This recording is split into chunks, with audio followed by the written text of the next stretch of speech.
Well, thanks for joining us live on Smart Family. I'm Daphne Monroe. And I'm Connie Cola, and our goal is always to keep it smart and simple, and you're going to learn something new every day. Well, it is time for our first topic today, and a health alert for families. You know, going through this crisis in Japan, we've learned a lot about radiation and what it could happen to us at frightening levels. There is talk of some of that blowing east. Is it really going to do it? Is it going to come across the Pacific? We'll get some facts in just a minute. But did you know that radiation is everywhere right now, and it's not always harmful? To find out just how much radiation is in our daily lives, ABC's Dan Harris hits the street with a radiation meter in hand. For many of us, these pictures out of Japan conjure images of Hollywood disaster films like the China Syndrome. We have a serious condition. You get everybody into safety areas. There's now a rush to buy iodide pills, Geiger counters, and emergency kits. But how worried should we really be? Experts say not very. Radiation, they say, is all around us, even inside of us, and for the most part, it is perfectly safe. To illustrate the point, we got a hold of this Geiger counter.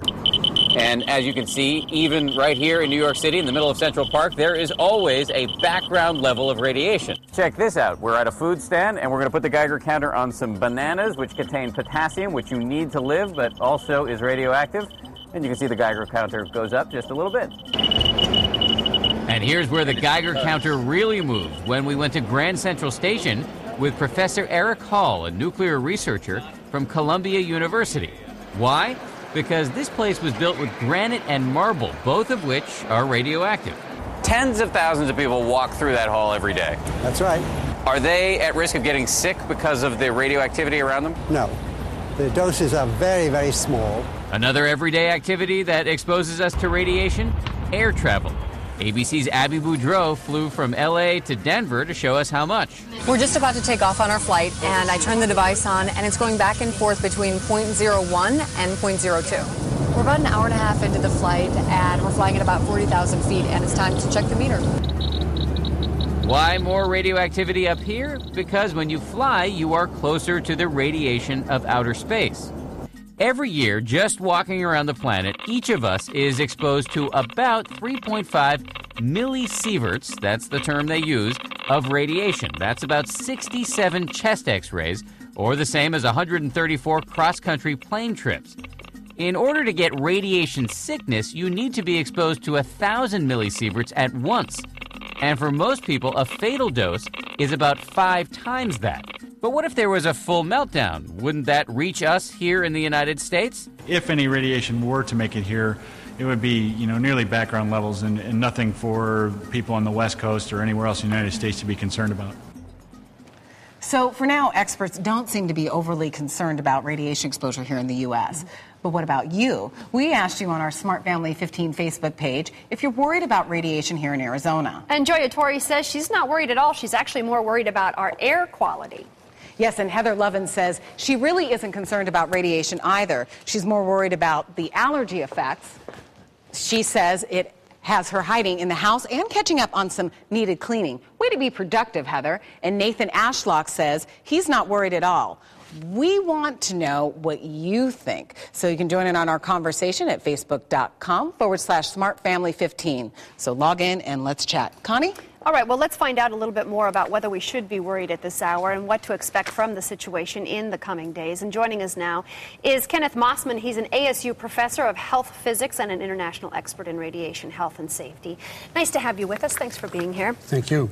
So on a scale of 1 to 10, now that we've kind of gotten through the weekend, how would you assess the situation? Well, the experts and the international nuclear community has categorized this as a level 5 event, which would put it equivalent to the 3 Mile Island event. Mm-hmm. And the reason why it has been so characterized is that there hasn't been release from containment in any of the reactors in Japan.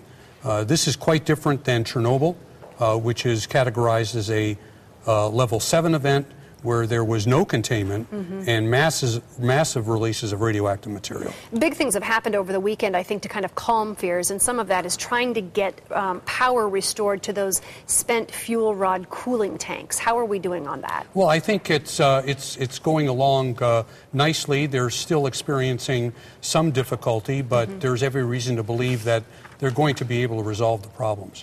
So at this point, we know we're going to try to get power to 1 and 2. 3 and 4 are supposed to have power in the next couple of days to help keep the cooling tanks cooler. There are still some issues there, though, and one of them is we really don't know the conditions of these tanks at this point, right? Well, we don't know the condition of some of the fuel. We don't know to what extent there has been meltdown and destruction of the fuel, and it will be some time before we're able to really assess the complete nature of the damage. So, Professor, today they're talking about that the water and the food in some places have been contaminated miles from these reactors. What do we know about that, and how serious is it? Well, I don't think it's very serious in terms of is it a public health hazard. Nonetheless, if food is contaminated, you want to be careful about how such food is distributed. We learned an important lesson from Chernobyl, and that is the thousands of thyroid cancers that we saw at Chernobyl was a direct result of the distribution of contaminated milk. Had that milk never been distributed, then I think we could have avoided a lot of the cancers that we had seen. And that coming from really the radiation falling to the grass, the cows eating it, that whole cycle is where that's that came exactly from. Right. That's a major pathway, and if we can head that off, then I think we can avoid a lot of exposure. Okay, so let's talk real quick then about what's happening with the plumes that we see released. And people panicking, going, oh my goodness, that's going to head across the Pacific and it's coming to us. Is there a reason to panic on any of this at all at this point? Not for people in the United States. You have to remember that the distance between Japan and the United States is thousands of miles. So even though there may be a concentration of radioactive material at the plume source in Japan, by time it travels the thousands of miles to the United States, there is a substantial dilution effect. Yeah, it's dissipated to the place where it's really not hazardous to us. That's correct. Now, that doesn't mean, though, that there isn't the capacity to detect the radiation.